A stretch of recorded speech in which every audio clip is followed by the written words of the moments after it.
చేస్తున్నాయి. సుమశరములు తాకితే గురువుగారు ఏం చేస్తారేంటి?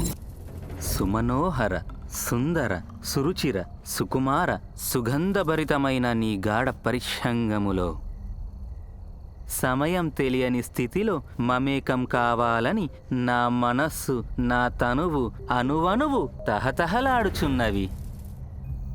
స్వామి, నాతోనే కూడి ఉంటే అవతల లోక కళ్యాణం ఎలా జరుగుతుంది స్వామి?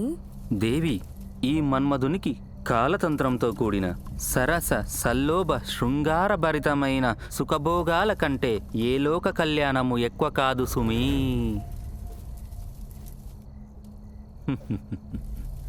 సరే కౌశిక, నువ్వు కథానాయకునిగా మరో కథని రచయించాలని నిర్ణయించితిని. సాయంత్రం ఒక పరి మా ఇంటికి నీవు వేంచేస్తే కలిసి చర్చించి కథాగా